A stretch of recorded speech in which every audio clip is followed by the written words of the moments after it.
What breaks first a woman's heart? Or the final thread holding a family together? Jessa did not even wait for Alec to come into the room.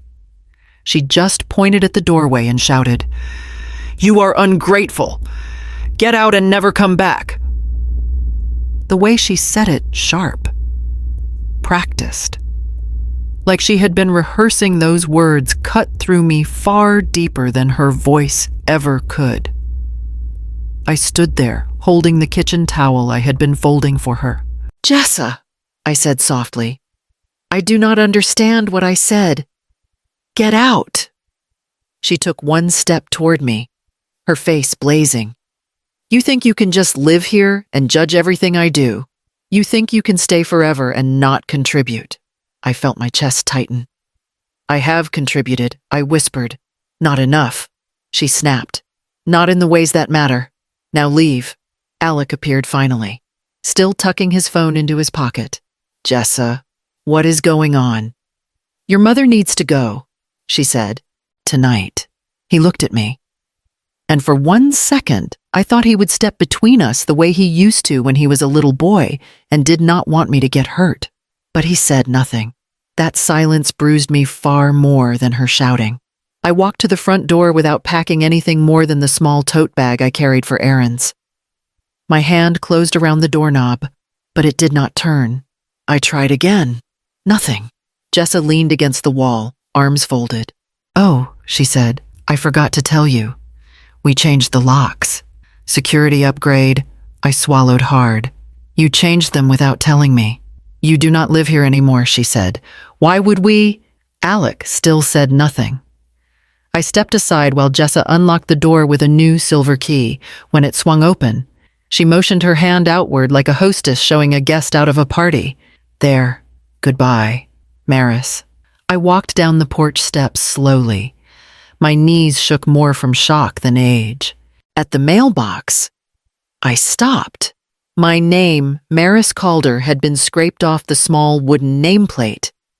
Only Alec and Jessa's names remained. A quiet breath escaped me. Not a sob. Just the sound of something ending. I walked down their driveway with my small tote bag tapping against my hip. I had no idea, not that night, that they were still using my bank account. No clue that my absence had not changed the fact that they depended on my contributions, the ones they pretended never existed. Weeks later, when my phone buzzed on the little table in my rented attic room, I glanced at the screen and saw Alec's message. "Why have you not paid the mortgage?" I stared at it for a long moment, thinking of Jessa's voice echoing in that kitchen. I typed back slowly, one word at a time. "Oh." I thought I was not welcome. When I pressed send, my phone lit up in a frenzy, call after call, message after message, all flooding in at once until it felt like the device was shaking under my hand. The noise would not stop. What kind of family cuts someone out of their home but keeps their money? How do you rebuild a life when the world you built turns its back on you? The attic room I found above the bakery was small enough that I could touch both walls if I stretched my arms. The landlord, a soft-spoken woman named Darlene, showed me the stairs and said, "It gets warm in summer, but the ovens smell like heaven." I nodded. I did not need heaven. I only needed a door Jessa did not control. The first morning, I walked downstairs just as the bakers were pulling trays out of the ovens. A man in a flour-dusted apron looked up. "You must be the new lady upstairs," he said. "I'm Mateo. Coffee's on the house your first week." I murmured a thank you, grateful for the kindness.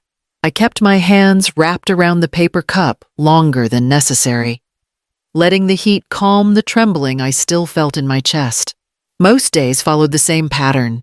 I walked along the quiet streets of the stadium district before the city woke up, nodding to the same dog walkers who never asked for details. I chatted lightly with Darlene when I paid rent. I kept my voice steady, my smile gentle. No one knew why a woman my age had arrived with only one tote bag and eyes that avoided questions. One afternoon, as I sorted through my sparse belongings, I heard Mateo at the door. Got mail for you, he said, handing me a small stack. His brow pinched slightly. These came back from a forwarding request. Says, return to sender. I felt a sudden pressure in my throat. Maybe the post office made a mistake, I said quickly. Mateo shrugged. Not pressing further. Happens sometimes. But once the door closed, I spread the envelopes across my bed. Every single one was stamped with bright red ink address unknown. They had not just changed the locks. They had blocked my mail. They had erased me cleanly and completely, as if I had never lived with them, never helped them, never belonged. I sat down slowly, my knees giving way. For a long time, I stared at the envelopes without opening them. Birthdays cards, bank notices, a flyer from the neighborhood association, all things that once would have landed in the small metal slot of the house I used to call mine. A few days later, Darlene knocked on my door. Are you settling in all right? She asked. I am, I replied. My voice sounded steadier than I felt. If you ever need anything groceries, a ride somewhere, just let me know, she added. You remind me of my aunt. Strong woman. Too strong sometimes. I forced a small laugh. I manage. She left with a gentle nod. But her kindness lingered in the room long after her footsteps faded. I clung to those moments' brief connections, human warmth, because they were the only things keeping the quiet from swallowing me whole. Every evening, I convinced myself the silence around me was healing, that Alex simply needed time, that Jessa would burn through her anger eventually, that I had not been abandoned, only released. I knew that was a lie, but lies can be soft places to rest when the truth is too sharp to hold. Is peace still peace when it's built on a lie? When did love turn into obligation, and why did I not see it sooner? I used to believe Alec and I were unshakable. After my husband died, it was just the two of us in that small rental near Point Defiance Park. Alec had been 12. Old enough to understand loss, but young enough to cling to me whenever I tried to be strong. We made a promise back then, just the two of us sitting on the floor, eating cereal, because I was too exhausted to cook. He had said, it's you and me, Mom. Always, I remember answering, always, sweetheart. We take care of each other. That vow carried us through years of stretching every paycheck, repairing things ourselves, and making choices that other families took for granted. I worked evenings at a community office, then mornings cleaning vacation rentals. Alec helped where he could. We were a team, a tight one. So when he became an adult, got his first steady job, moved back to Tacoma after college, I thought we were stepping into a gentler chapter. I did not expect a stranger to rewrite our entire story. The first time Alec introduced Jessa, she had taken my hands and said, I've heard so many beautiful things about you, Maris. Her smile was bright, warm, practiced. I did not see the cracks yet. Alec watched us closely that evening. Mom, isn't she great? He asked more than once. I smiled and said yes every time. Alec deserved happiness, and I wanted to give him anything that made his life easier. For a while, Jessa made that easy. She laughed loudly, filled the house with scented candles, talked about plans for the future. She treated Alec like he hung the moon. She treated me like a story she wanted to learn, but slowly, pieces shifted. One evening, as I was washing dishes after dinner, I reached for a towel hanging on the oven handle. It was not there. I opened drawers, confused. Jessa appeared behind me, leaning against the counter. You're looking for something, she asked. The towel. I had it here earlier. She smiled in a way that felt polite, but sharp. Alex said you do that sometimes. Misplace things. It's normal. You know, at your age, I paused. I did not misplace it. I said it right here. She blinked. still smiling. It's all right, Maris. No one's upset. I moved it to the drawer. Thought it would be easier. Alec came in. Laughing at something on his phone, Jessa slipped her arm through his and said lightly, "Your mom's looking for that towel again." He looked at me with a small frown, one I had never seen before. "Mom, you have to slow down. You're all over the place lately." I lifted my hand slightly. "I am not. I know where I put things." Jessa let out a soft hum, as if soothing a child. "You do a lot for us. Maybe it's just stress." I felt something uncomfortable tighten inside me, but I let it pass. I did not want to be the problem. Another time, Jessa told Alec she found me standing in the hallway looking confused. I had been tying my shoe. She said I had repeated the same story twice. I had not. Alec had looked at me with worry I had not earned. I told myself she was just misunderstanding, maybe trying too hard to help, maybe misreading things the way new family sometimes did. But every quiet seed she planted grew roots in Alec's mind, and I could feel our bond shifting, tilting. I did not know that those small comments were not mistakes. They were the beginning. Was Jessa protecting Alec or isolating him? How does a favor turn into a trap you never saw coming? Alec had called me one afternoon sounding more excited than he had in years. "Mom, we found a house," he said. "It's in the Proctor district. A real one. A place we can raise kids someday." I could hear Jessa in the background saying, "Tell her the good news, Alec." "The lender says we qualify," he continued, "but barely. We need a cosigner to lock it in, just for now, just to get approved." I had hesitated. "You want me on the mortgage?" "It's temporary," he said. "We'll refinance once we're settled. You will not have to pay anything." Jessa chimed in loudly. "It would mean the world to us, Maris." I remembered all the years Alec and I had scraped by alone. I remembered that promise we made, so I agreed.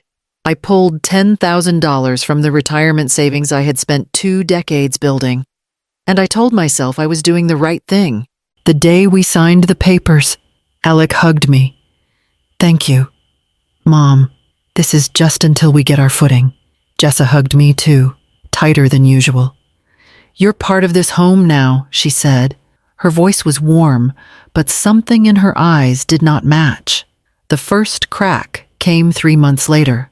Alec called and said, "Mom, the water heater blew. We are short this month. Could you help?" Just this once. I transferred the amount immediately. I wanted to keep them safe, keep the house stable. Then the electrical bill spiked. Then a pipe leak. Then a late notice from the city. Each month, something new. By the 4th time, I said, "Alec, this is becoming routine." Before Alec could answer, Jessa took the phone. "Maris, we are trying. You know we are. But you have savings.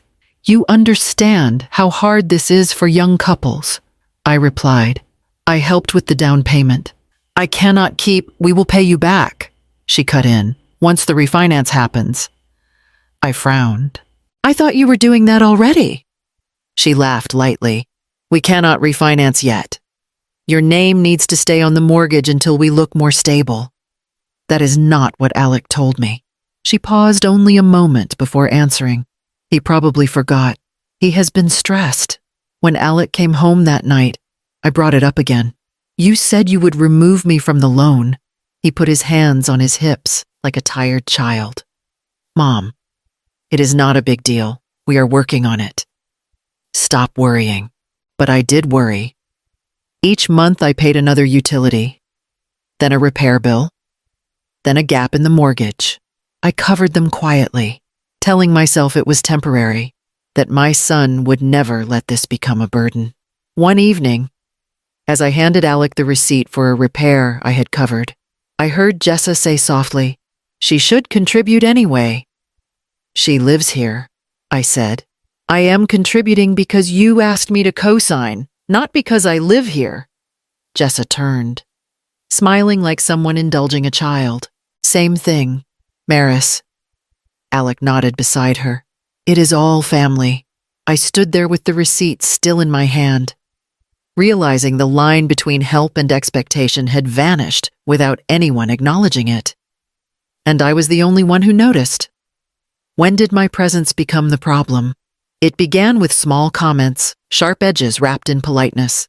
One morning, as I stepped into the kitchen to make tea, Jessa was already there, leaning against the counter with her arms crossed. "Oh," she said. "I didn't realize you woke up this early. I thought older people slept later." I reached for a mug. "I have always been an early riser." She stepped sideways, blocking the cabinet just long enough to make her point. "Maybe try resting more. You seem tired." Alec walked in behind me. "What's going on?" "Nothing," Jessa answered quickly. "Your mom just startled me." I looked at Alec. "I was simply making tea." He kissed Jessa's cheek and said, "She didn't mean anything by it." The dismissal hung between us like a curtain I could not pull aside. Another day. I sat on the couch folding laundry towels I had washed for them when Jessa appeared in the doorway. "You know," she said, "I was thinking we should redesign this space. Something more modern, less cluttered." I stopped folding. "This is the same layout you picked when you moved in."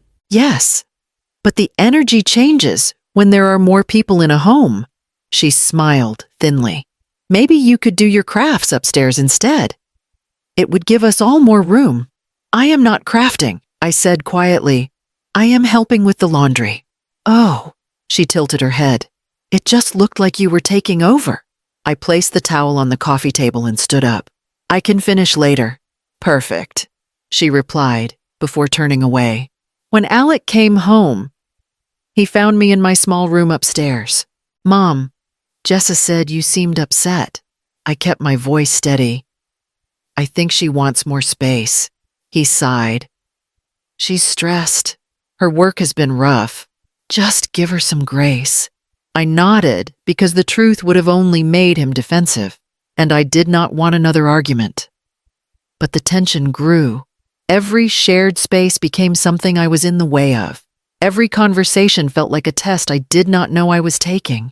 One evening, I walked past the partially closed pantry door and stopped when I heard Jessa whispering urgently into her phone. Her voice was low, but the words were clear. "I swear. She's not family. She's a financial backup plan." Alec won't admit it, but he knows it too. My heart tightened so suddenly, I had to steady myself against the wall. I stepped back silently before she emerged, forcing my expression calm. Alec came home later that night. He noticed the stiffness in my shoulders. "Mom, is everything okay? I heard something earlier," I said carefully. "Jessa called me a backup plan." Alec rubbed his forehead with both hands. "Mom, please." She didn't mean it like that. She vents sometimes. Everyone vents. "That was not venting," I said softly. "It was how she truly feels. You're misunderstanding. She loves you. We both do. Just stop taking everything so personally." I looked at him. My son. The boy who once promised it would always be us, and I realized something had cracked long before the shouting. Long before the mortgage. Long before the lock on the front door changed. Something was wearing down inside me slowly, quietly, and without apology. And no one in that house felt it but me. What does betrayal sound like when it finally has a voice? It started with a bill on the coffee table. Jessa slapped the envelope down so hard that Alec's coffee sloshed onto his wrist. "Do you see this?" she said, jabbing her finger at the paper. "We are behind again." Alec wiped his hand with a napkin. "We will figure it out." She let out a harsh laugh. "You mean us and your mother." I sat in the armchair by the window, a folded dish towel in my lap. "I sent money last week." I said, "The same as always." Jessa turned to me slowly. "That small transfer you made did not even cover the interest." Alec shifted uneasily. "Jess." "No, Alec, I am done pretending." She picked up the paper again and waved it between us. We are carrying everything, and your mother sits here like a guest at a hotel. My fingers tightened around the towel. I have paid when you asked. Utilities, repairs, gaps in the mortgage. I have records. I know you have records. She cut in. I have seen them. I stared at her. What do you mean? You have seen them. She crossed her arms, chin lifting. I logged into your account. Alec had the information from when you needed help setting it up. I needed to check what you were actually contributing. Alec's head snapped up. Jess, you were not supposed to. Oh, please, she said. Someone had to get the truth. I am sick of feeling like the villain every time I mention money. My heart pounded in my ears. You went through my bank statements without my permission. You act like we are strangers, Jessa said. You see, we are a family. Families do not hide things. I rose from the chair slowly. I was not hiding. I was paying, quietly, consistently. You could have asked. She stepped closer, eyes bright with anger, and listened to another speech about sacrifice. No, thank you. I saw the numbers. You help when you feel like it and then walk around here like some martyr. That is not true, I said. My voice shook, but I held my ground. The house would not have been possible without my credit, without my savings. Jessa scoffed. You co-signed. Congratulations. That does not mean you get to live here rent-free forever. I looked at Alec. Do you believe I am living here for free? He opened his mouth, then closed it again. His gaze drifted to the carpet. Jess is just stressed, he said finally.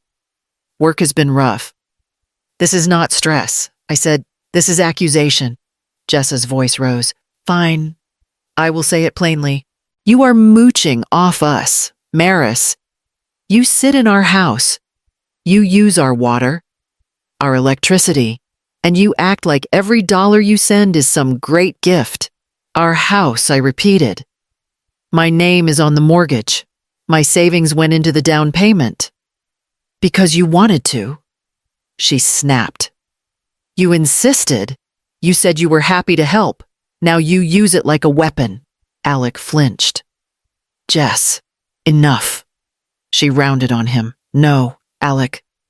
I am the only one willing to say what everyone feels. Your mother does not respect boundaries. She inserts herself into everything and then plays the victim. I have cooked your meals, I said. Watched the children when you needed. Paid bills without telling you. I am not your burden. I have been your safety net. And I am done pretending that is love, she shot back. You are ungrateful. You keep score. You make everything about what you did, never about what we are trying to do now. I felt something crack inside my chest. A clean, sharp break. If you truly believed I was nothing but a burden, I said quietly, you could have told me with respect. Jessa's cheeks flushed. Her eyes glittered with something like triumph. Respect. You are ungrateful. Maris, get out! Get out and never come back. The room went very still. Alex stared at the rug, jaw clenched so tight I could see the muscle jump. He did not say my name. He did not ask Jessa to stop. He did not move toward me. He just stood there, watching.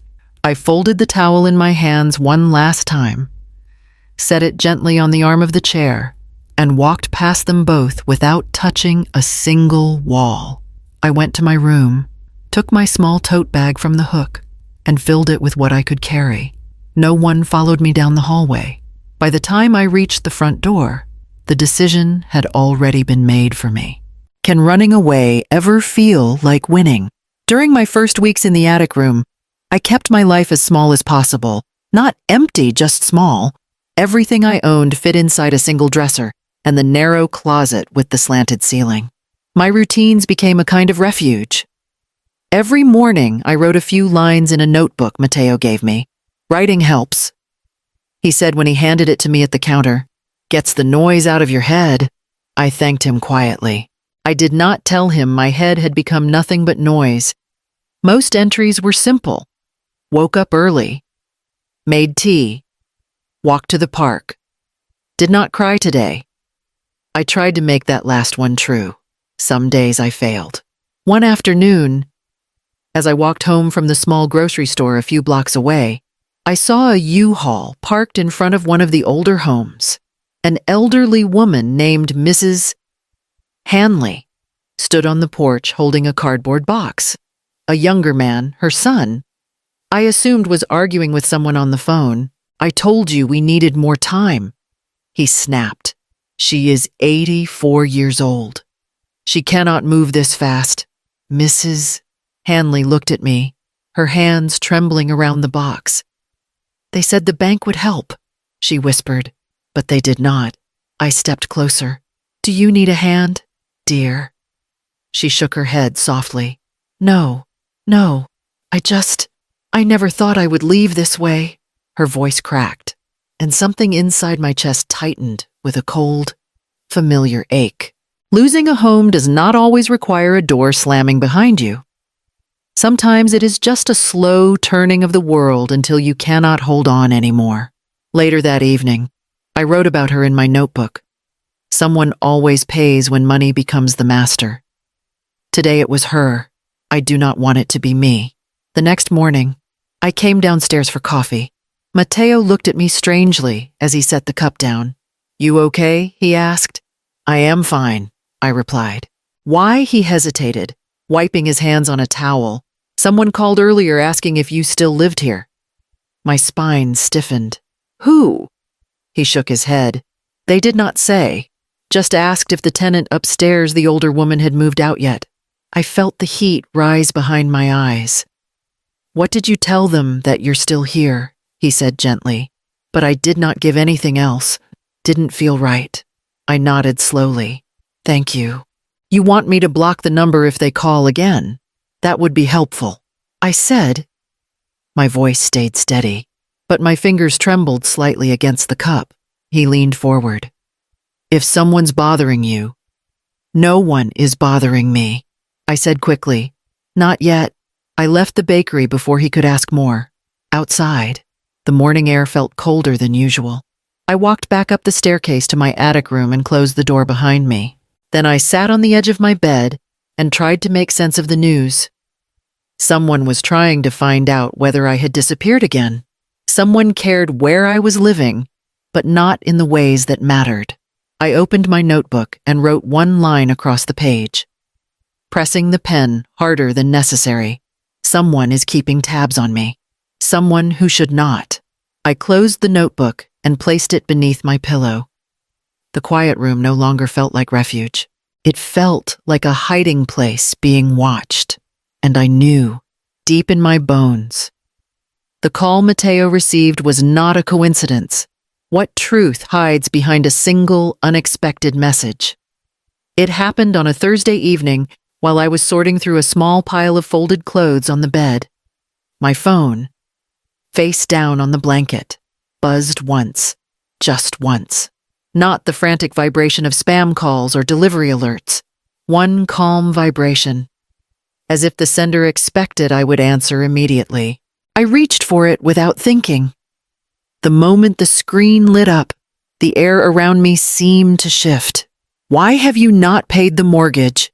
For a long second, I simply stared. The words did not make sense. I read them again, slower this time, tracing each letter as if they might rearrange into something kinder. Then my hands went cold. Alec had typed his name at the top. His number. No greeting, no explanation, no acknowledgement of the 6 months since Jessa threw me out. Just a demand. Bare, entitled. Familiar in a way that felt wrong now. I sat down, letting the bed dip beneath my weight. "Why have you not paid the mortgage 6 months? They threw me out 6 months ago. They changed the locks. They blocked my mail. They erased my name from the house as if I had died. And now they wanted money." I exhaled slowly, letting the breath stretch until I felt something inside me settle into place. A thin, sharp clarity. I typed one sentence. "Oh, I thought I was not welcome." My thumb hovered for half a heartbeat, then pressed send. I felt nothing at first. No guilt, no tremor of hesitation, just the faint satisfaction of telling the truth without softening it. The message delivered instantly. For a moment, the phone stayed quiet. I placed it gently on the bed beside me and picked up another folded towel, trying to pretend the world had not tilted. Then the second vibration came. Then the third. Then another. Within minutes, the device lit up like a startled animal. 5 missed calls from unknown Tacoma numbers I had never seen before. 2 local landlines, a number starting with a Seattle area code, another that looked like a prepaid cell phone. I turned the screen off, but it kept lighting up again. Insistent. 3 voicemails, more missed calls, text messages stacking one over another. I let the phone vibrate against my thigh, a constant heartbeat of panic that was not mine. Someone was scrambling. Someone who had counted on my silence. Someone who thought I would step back into the role I had played for years, the quiet solution, the one who never asked questions, the one who adjusted herself until there was nothing left to adjust. I picked up the phone finally, not to answer, but to watch the chaos unfold on the screen. The notifications kept coming like a dam breaking after too much pressure. I placed the phone face down again and sat perfectly still. The quiet woman they once depended on had answered back. And the world on the other side of that message was starting to crack. Who panics when you stop playing your assigned role? The first call came less than a minute after my reply delivered. The screen lit up with Alec's name, vibrating so hard it nearly slid off the bed. I let it ring. The second call came before the first one even hit voicemail, then a third, then a fourth from the same number. Frantic and insistent. "Pick up," I whispered to myself. And it all starts again. So I didn't. Then another call appeared, this one from a Tacoma landline I did not recognize, followed by yet another from a number that looked like a prepaid phone. I silenced all 3. Next came the text messages, stacking in real time. "Mom, call me. We need to talk. This is serious. Answer the phone." Then a longer one. "Why would you say something like that? Did someone tell you I said you weren't welcome?" Because I didn't. This is getting out of hand. The tone was wrong, too sharp, too clipped. Alec did not write like that, not even when he was angry. His messages always had a softness to them, even under pressure. He tried to soften the blow. These messages read like demands. The next call came from Jessa's number. I let it ring straight through. Then a voicemail appeared. I hesitated, then pressed play. "Maris," Jessa said tightly, "you need to call Alec back. He is completely overwhelmed. The bank is messaging us, and you are making things harder. Just explain what is going on with your account." I paused the message. My account. The chill that went through me was colder than fear, because it was recognition. They were scrambling.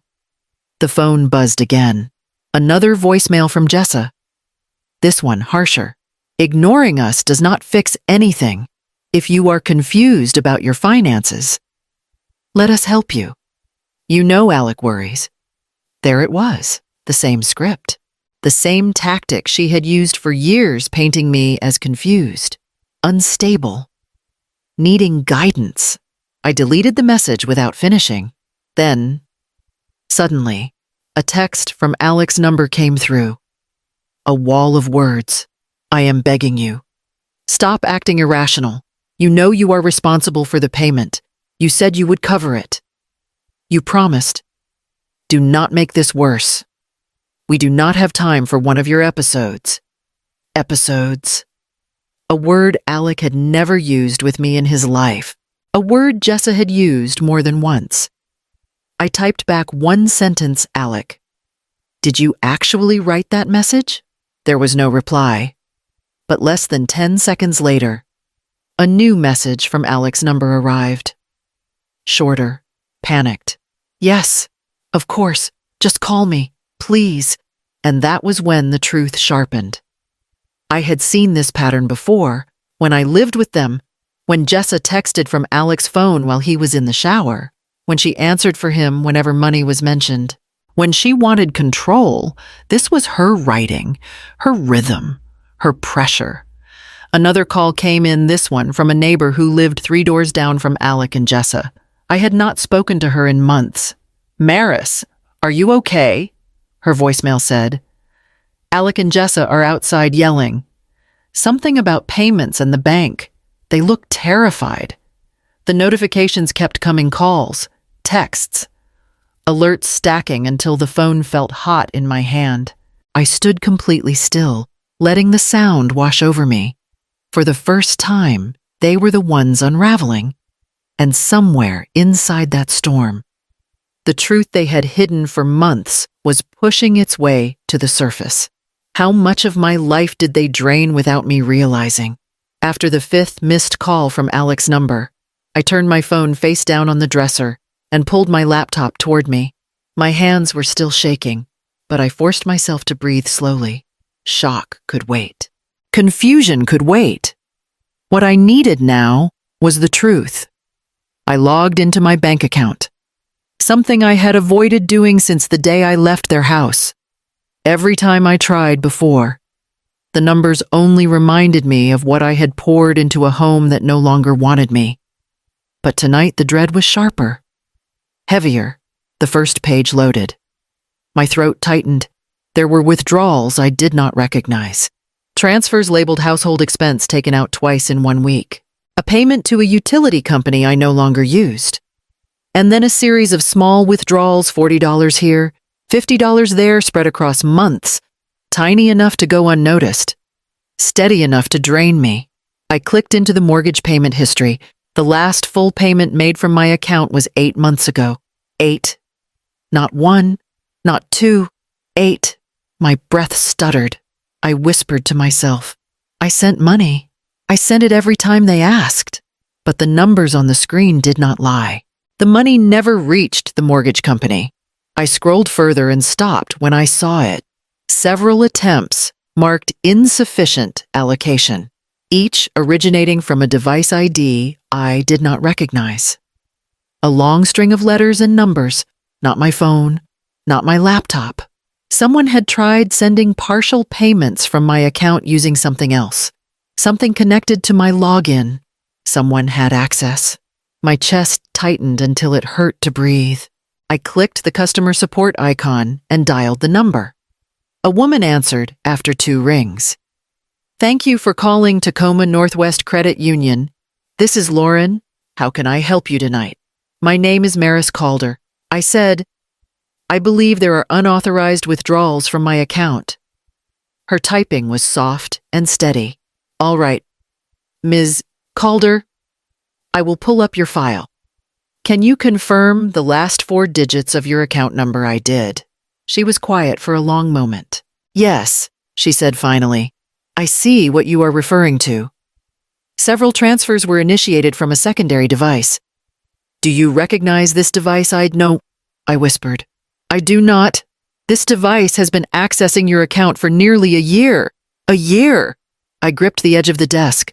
"What about the mortgage? I was told everything was being covered." Lauren clicked through the records. "Ma'am, the mortgage has not been fully paid in 8 months. There were partial payments submitted, but none met the required amount." "No one told me," I said. "There is also one more detail," she added carefully. "Your login was recovered from a shared IP location last year. Has anyone else had access to your passwords?" Alec once helped me set it up. I said, "Years ago." "And did he live with anyone?" My stomach dropped. "Yes, his wife." Lauren lowered her voice. "Ms. Calder, I am obligated to tell you that this pattern is consistent with financial exploitation of a vulnerable adult, especially given your age. I can file a protective inquiry if you wish." I closed my eyes. "I need you to note everything. Every unauthorized access, every failed payment attempt, every withdrawal I did not make. I can do that. And Ms. Calder, yes, You are not the first person who has called about something like this, and you do not need to handle it alone." The line went quiet. But my thoughts did not. The truth was spreading out in front of me, cold and unmistakable. The numbers had never lied. The people had. What does a family sound like when the mask falls off? The phone rang again early the next morning. I had ignored every call since last night. But something in the way it vibrated on the table, long, unbroken, almost shaking, told me Alec would not stop until I answered. I took a breath and pressed the screen. Alec's voice burst through instantly. "Mom, finally!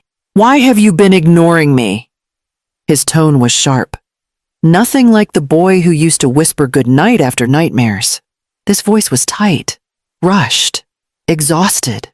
I needed time. I said, "I was looking through my accounts." "You should have called us," he snapped. "We are drowning over here. The bank called me this morning saying we have missed multiple payments.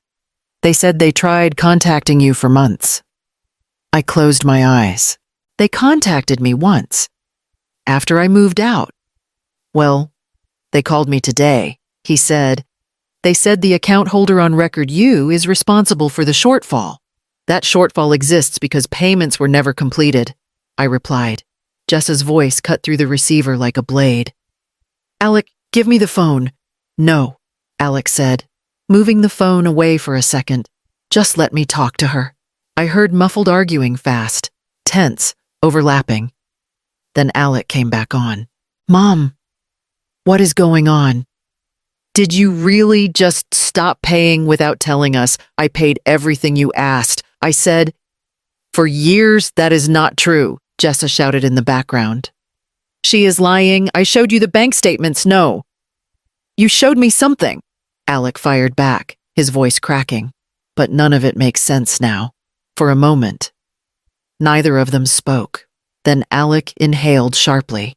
"Mom, why would you say you were not welcome? Because your wife told me to get out and never come back." I said, "Those were her exact words." Alec sputtered. "Jess would never." "She did." I said. My voice stayed steady. "And she changed the locks. And she removed my name from the mailbox. And she blocked my mail." The line went quiet, except for Jessa's sudden sharp exhale. Alec whispered, "Jess, did you—" "That is not the point," she snapped. "The point is, she abandoned us. She left us with everything. I left because you ordered me to." I said. Alec pressed his fingers to the speaker. I could hear the skin rub. "Mom," he said softly, "why did you tell the bank you knew nothing about the missed payments?" "Because I did not," I replied. "I looked at my transactions last night. Someone used my login.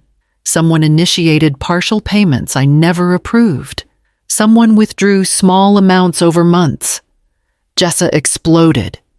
"You think we stole from you?" "That is insane." "Why would we ever?" Alec cut her off. "Jess, stop shouting. You are actually listening to her," she said. "Hysterical. She is confused." "No," Alec said, more firmly this time. "She is not." The silence that followed was thick, the kind that changes people. I waited, unsure which version of my son would speak next. When he finally did, his voice trembled. "Mom, did you really cover the repairs, the utilities? All those times we were short? Was that all you—" "Yes," I said. "Every time." I thought. He stopped. Breath catching. "Jess told me she was paying half. She told me you only helped when you felt like it." I heard him turn toward her. "Jess, why did you tell me that?" Jessa's voice dropped to a low, trembling growl. "Because she was manipulating you. Because she wanted you dependent on her. Because enough," Alec said. And that single word hit harder than any shouting could. The mask had slipped, and Alec, for the first time in years, was hearing the truth, not through my voice, not through hers, but through the cracks forming inside his own. What happens when the quiet one starts asking the right questions? Alex stayed on the line, breathing hard, like every word he had heard in the last few minutes was rearranging the ground under his feet. I could almost picture him rubbing his forehead the way he did as a boy when a truth hit him too fast. I spoke first. Alec, I need to understand something. Where did the mortgage money go? The money I sent, the amounts I covered, all of it. He sucked in a shaky breath. Mom! I do not know. I thought Jessa was paying the other half. She told me she was. She said we were splitting everything evenly. And what did the bank say, I asked. They said, he answered quietly, that only one payer was on record consistently for the last year, and it was you. A sound behind him, a sharp exhale. Jessa, put it on speaker, she snapped. She is twisting things. Alec did not put it on speaker, but he did not move away either. I heard the rustle of her steps as she came closer, the tension humming through the phone. I steadied my voice. Alec, when the mortgage fell short, where did you get the impression that everything was being handled? I asked Jess. He said, she always told me she transferred funds, that you and she split it, that sometimes she covered your part. I let that sit. And you believed her? Yes, he said, pain slipping through the word. She kept receipts, screenshots. She kept telling me you were struggling and she did not want to embarrass you. My stomach twisted. Receipts? Jess's voice cut in. Do not talk to him like he is a child. He trusted me because I took care of things. You should be grateful he did not push you harder when you said you needed help. I never said that, I replied. You did. She insisted. You offered to pay everything. You said it made you feel useful. Alec jerked. I could hear it in the air, the way his breath stuttered. When did she say that he asked her softly? Because she never said it to me. Jessa hesitated 1 second too long. She said it to me privately. She did not want to worry you. I pushed gently. My voice steady. Alec, did I ever tell you I was paying everything, or that I wanted to cover all the mortgage costs myself? No, he whispered. Never. Jessa's tone sharpened. Alec, she is lying. She is confused. She forgets things. I inhaled slowly. Alec, look at your phone. Look at the text history between you and me. Tell me if you find one message where I say I will pay the full mortgage. Papers rustled. A phone unlocked. Silence.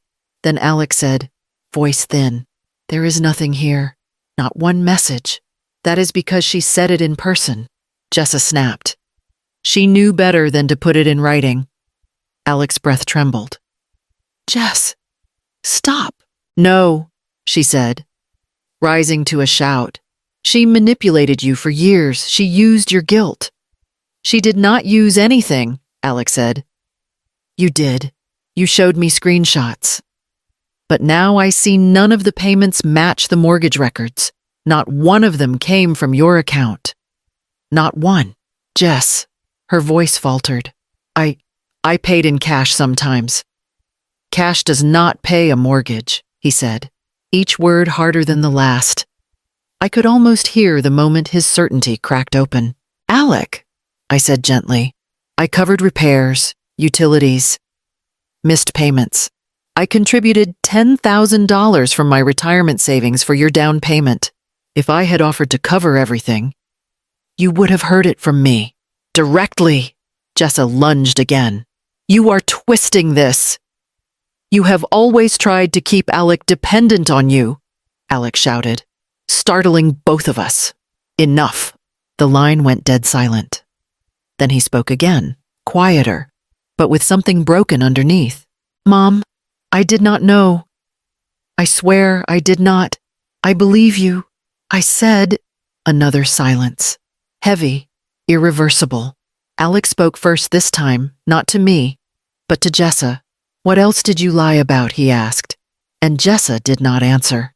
How does freedom sound when you say it out loud? Alec's words were still hanging in the air. What else did you lie about, he asked, on his end of the line. I heard the creak of floorboards, the muffled thud of someone pacing. Jessa's voice came through, thinner now, frayed at the edges. I did not lie.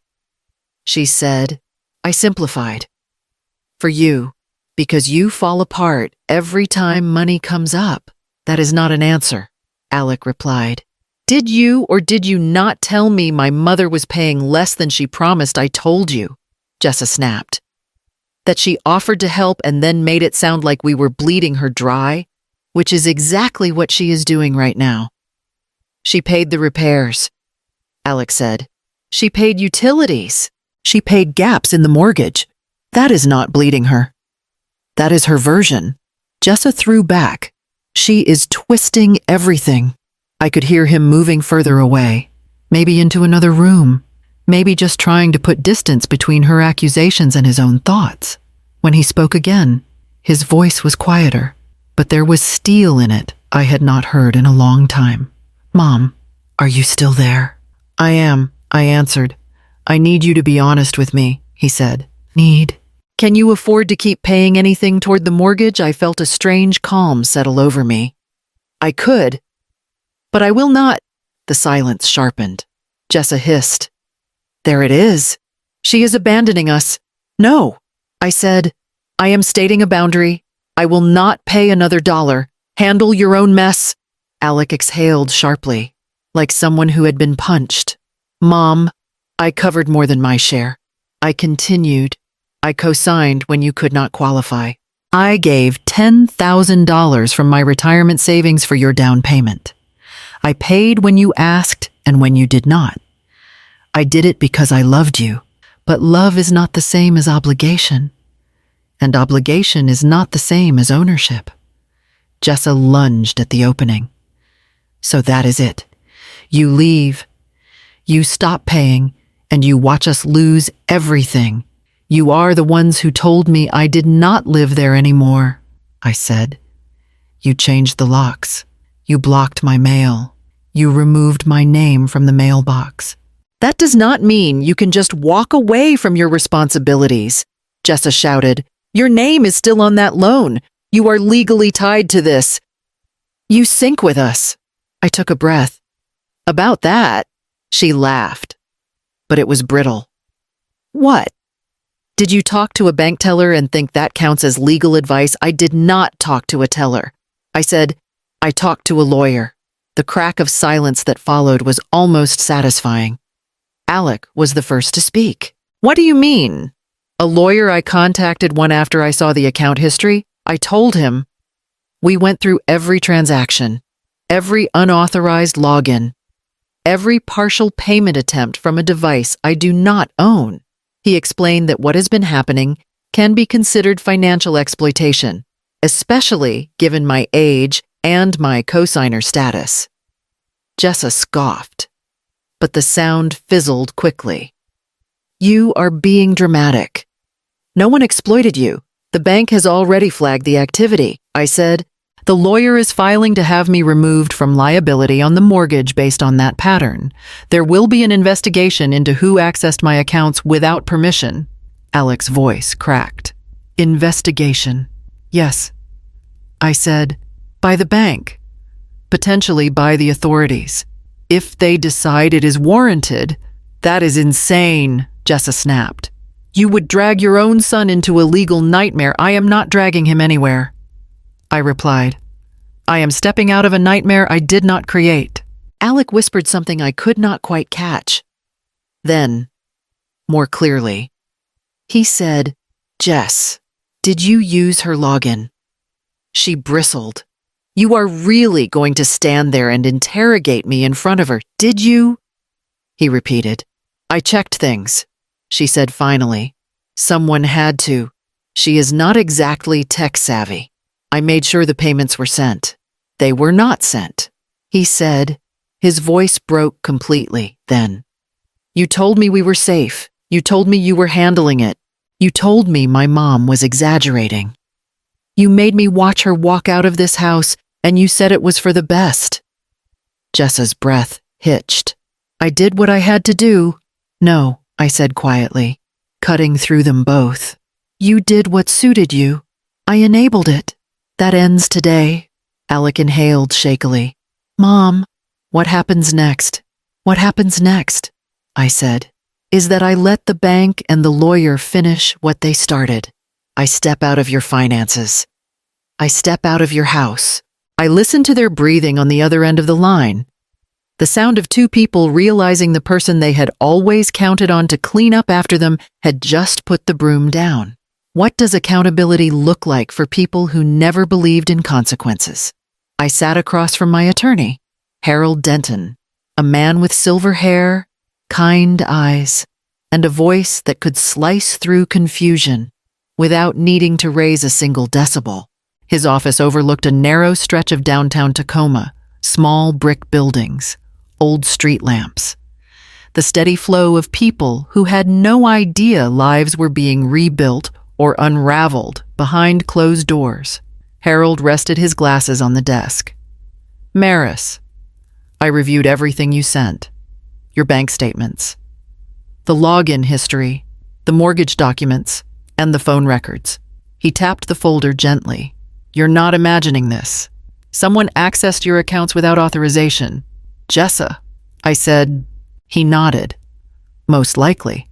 And whoever did used your login credentials multiple times. More importantly, you can legally withdraw as co-signer due to financial exploitation. Washington law is very clear on that. A breath left me shakily. So I'm not tied to their mortgage anymore. You won't be, he said. Not once we file.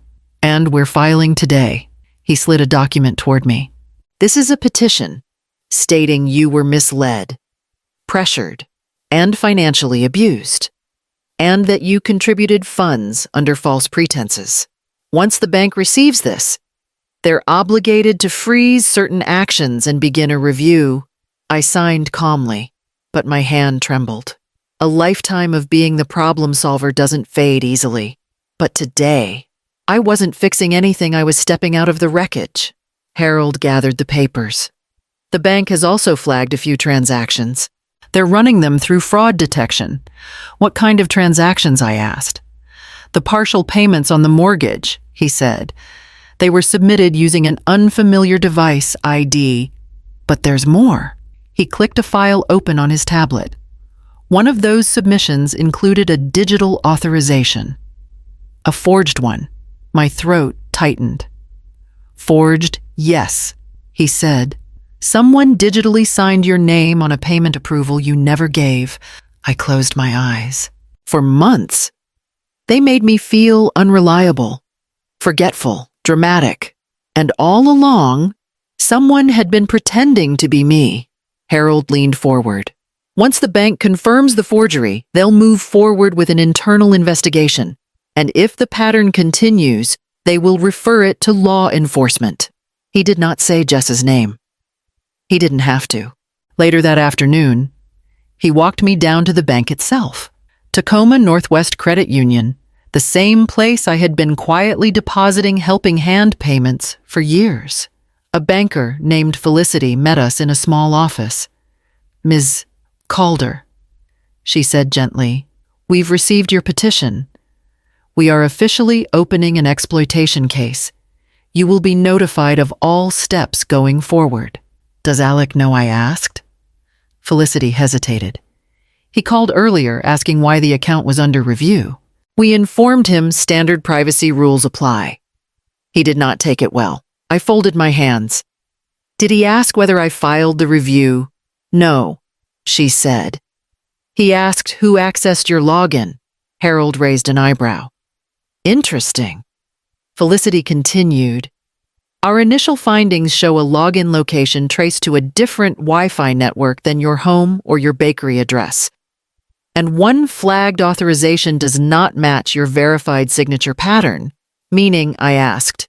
Meaning, she said carefully, we believe someone attempted to impersonate you. The words felt heavy, but right. Like the truth finally putting on its own shoes. When we left the building, Harold held the door for me. You did the hard part, Maris. You stepped forward. Let the system handle the rest. I nodded. For the first time in months, the air in Tacoma didn't feel sharp. It felt clear. When everything falls apart, who do they point to first? I didn't hear it from Alec. Not at first. I heard it from a message left by Mrs. Hanley, the elderly woman who had lost her own house weeks prior. Her voice was shaky but urgent. Maris, dear, something's happening at your son's place. There's a notice on the door. People are talking. I walked to the bakery downstairs and asked Mateo to watch the front door while I stepped outside. When I reached the corner, the wind carried the sound before I even saw the house. Yelling. Alec's voice, raw with frustration. Jessa's. Sharper. Almost frantic. Neighbors had gathered in small clusters, whispering. A bright orange notice was plastered across the door pre-foreclosure posting. A few people glanced at me, but no one stopped me as I stepped closer. Alec stormed out first, running both hands through his hair. You lied, he said, voice cracking. You lied to me about everything. Jessa followed him onto the porch. Do not twist this around. If your mother had kept paying, do not bring her into this, Alec snapped. This is on us. On you. Where is the money, Jess? Where did it all go? She crossed her arms defensively. Bills, repairs, groceries. Stop, Alec said. The bank listed every payment. We were short almost every month. You told me you sent your half. You told me Mom never sent hers. I was trying to protect you, she shouted. A door across the street opened. Someone stepped onto their porch, pretending to look at the view while openly listening. More whispers floated through the air. Alec lowered his voice, but it carried enough for everyone near the sidewalk to hear. Tell me the truth. The real truth. Where did you use the money meant for our mortgage? Jessa's jaw tightened. Why does it matter now? It's gone. Gone where he demanded. She looked away, her silence loud enough to crack the air between them. Jess, Alec said again, voice hollow this time. Where? She bit her lip, then exhaled sharply. Fine. Some went to my procedures. Happy now? Alec blinked. Procedures? What procedures? The fillers, she muttered, and the teeth whitening. And the consultations. Consultations, he repeated. With what money? She didn't answer. The neighbors whispered louder. Alec pressed his palms to his forehead. We are losing our home because you siphoned off our mortgage payments, because you wanted to look good on Instagram. It was not like that, she yelled. You do not understand the pressure I am under. The pressure. Alec's voice broke. We had a family, a home, and you lit it on fire. She pointed at him desperately. You are the one who let her walk away. You are the one who didn't make her stay. This is her fault too. No, Alec said, shaking his head slowly. It is not. He grabbed a duffel bag from the porch, packed. Ready. Waiting. My breath caught. Alec, she said weakly. Where are you going? Somewhere quiet. He answered. Somewhere that is not here. He stepped off the porch. She reached for him, but he kept walking. I stood at the corner, unseen, listening to the house I once helped build crumble under the weight of lies I never told and debts I never created. And the grief felt different this time, not sharp, not surprising, just final. What do you say to people who tried to bury you after you outlived the storm? The courtroom felt colder than the streets outside. Not because of the weather, but because of the way truth settles when it finally lands where it belongs. I sat beside Harold while the judge flipped through a stack of documents, bank logs, digital access reports, device IDs, copies of transfers, and the petition I had signed. Across the aisle, Jessa sat rigid, arms crossed so tightly her knuckles whitened. Alec sat one seat behind her, shoulders slumped, eyes fixed on the floor. He looked smaller than I remembered. The judge cleared her throat. Based on the evidence provided, unauthorized access to Ms. Calder's accounts, forged authorization attempts, and clear financial exploitation, the court grants the petition. Ms. Maris Calder is hereby fully and permanently removed as a co-signer from the mortgage. Jessa jerked upright. You cannot do that. She is responsible.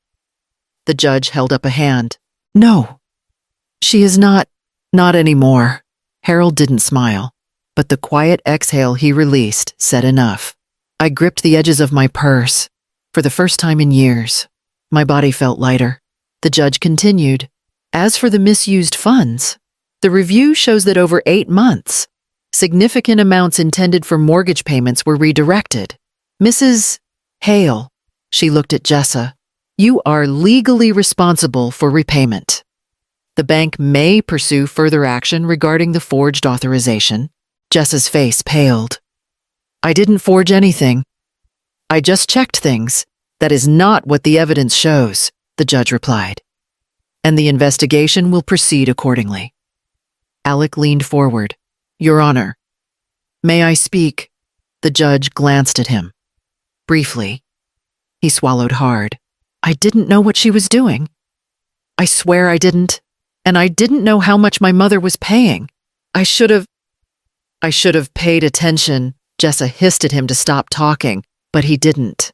I was a coward, he said. And I'm sorry. I looked at him. Really looked. And for once, he wasn't standing behind Jessa's voice. He looked like the boy who once held my hand after my husband died. After the hearing, Alec approached me outside the courthouse. No theatrics, no begging, no demands, just a quiet, Mom, I know I don't deserve forgiveness. You deserve the truth, I said, and you have it now. He nodded. I won't ask you to come back into our lives. I just hope you're okay. I am. I said simply. He swallowed. Good.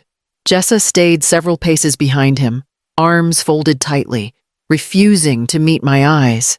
She didn't speak. She didn't need to. Her downfall spoke for her. A week later, a letter arrived at the bakery. Inside was a check, a reimbursement for part of the misused mortgage contributions. Not the full amount, but enough to acknowledge the wrong that had been done. Harold had written a note with it. Closure rarely comes in full, but sometimes it comes in pieces that still feel like victory. That night, I sat on my small attic bed and held the envelope in my lap. Not with triumph, not with bitterness, just with a steady, quiet certainty. This chapter was over, and for the first time in a long time, the next one would belong only to me. What does victory look like when it arrives quietly? Without needing applause, I moved into the little waterfront condo on a Tuesday morning. Just me, a battered suitcase, and a sense of peace I hadn't felt in decades. The place overlooked the curve of Point Defiance Park, where the water met the shore in a slow, steady rhythm. The realtor handed me the keys and said, "It's rare to find a unit this calm." Calm, a word I used to think belonged to other people. My first morning there, I brewed tea in a chipped blue mug and carried it to the balcony. The morning air bit gently at my cheeks, but it felt good earned. Below me, the sound shimmered softly, and the fairy horn echoed across the water. I breathed it in like medicine. I had not bought the condo with resentment. I bought it with liberation, with the money I'd earned, with the partial reimbursement check, with the truth finally laid bare. Later that week, I walked into the volunteer center downtown, the one I had passed 100 times but never entered. A young woman at the desk looked up and smiled. "Are you here to sign up?" "Yes," I said. "I'd like to help however I can." She handed me a clipboard. "We always need people like you. People like me. Not burdens, not backup plans. People." My days began to form their own shape. Morning tea. Lunch at the small cafe down the street where the owner always called me Miss Calder. Afternoons, sorting donations or helping seniors fill out forms. Evenings, walking the quiet waterfront path. I didn't talk about Alec or Jessa. I didn't need to. But life has a strange way of circling back, even after you've untangled yourself from the mess. Alec showed up one Saturday afternoon. I opened the door slowly. He looked smaller. Somehow, like the world had pressed in on him from angles he'd never noticed before. "I just wanted to see where you're living," he said. I nodded. "Come in." He stepped inside, scanning the living room. The small table, the single-potted plant. "It's nice," he murmured. "Peaceful." "It is." We sat across from each other in silence until he finally said, "Mom, I'm sorry." "I know," I replied softly. "I don't expect anything." "I know that too." He nodded, eyes glassy. "She lost the house." I didn't respond at first. I simply waited. "She kept saying it was your fault," he said quietly. "But I know better now." I folded my hands. "Where is she living?" "A rental near 6th Avenue, he said. "Small, old. She hates it." There was no joy in his voice, just exhaustion. But inside me, something settled into place. A truth, a reckoning, a line that had finally been honored. "You know," I said, meeting his eyes, "she once told me to get out and never come back." "I know," he whispered. I rose from my chair and looked out the window toward the water. The words came easily, not sharp, not spiteful, just honest. "You told me to get out and never come back, and now it is your turn. You are losing the home you tried to steal because you forgot one thing. I may be old, but I am not helpless." Alex swallowed hard. "I guess we all learned something." "Yes," I said. "We did." He left quietly, closing the door behind him, not forever, but for the space we both needed. That evening, I sat on the balcony again, the sky streaking pink over the Sound. No shouting, no chaos, no one asking for money, no locks changed behind my back, just me, my breath, my life. If you've ever rebuilt yourself from the ground up, you know how rare this piece is. And if my story meant something to you, like comment or subscribe so more people can find their way back to themselves too. If you had one chance to reclaim your life, would you take it?